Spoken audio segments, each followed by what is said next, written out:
আল্লাহ রাব্বুল আলামিন বলেন, হে বান্দা, তুমি যতই গুনাহ করো, আমি আল্লাহর কাছে যদি তুমি মাফ চাও, শেষ চাইতে ওইটা, আমি আল্লাহর কাছে যদি মাফ চাও, আমি আল্লাহকে যদি বলবো দয়ার মালিক,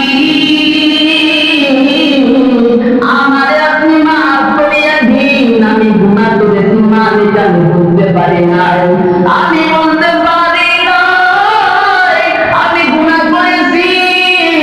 আল্লাহ রাব্বুল আলামিনের কাছে দুনিয়া বন্ধাকে মাফ চাও, আল্লাহ তাআলা তোমার গুনাহগুলোকে সব গুনাহগুলোকে মাফ করে দেবে। কারণ আমার আল্লাহ বলেন, আমার কোনো সন্তান নাই, আমার কোনো ছেলে নাই, আমার কোনো পরিবার নাই, তোমাকে বান্দা আমি আল্লাহ বড় আদর করে বানাইলাম রে মানুষ।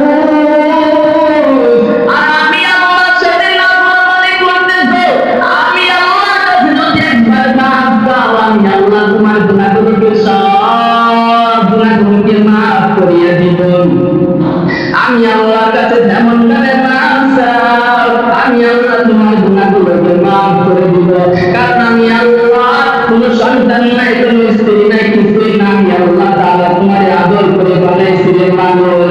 হে বান্দা, তুমি আমার সাথে নাফরমানি করতেছো, আমার ফল খাইতেছো, আমার উপরে তাপ তুমি গ্রহণ করতেছো, আমার দুনিয়া তুমি গ্রহণ করতেছো, আমার গায়ে আমার সাথে নাফরমানি করতেছো রে গোলাম।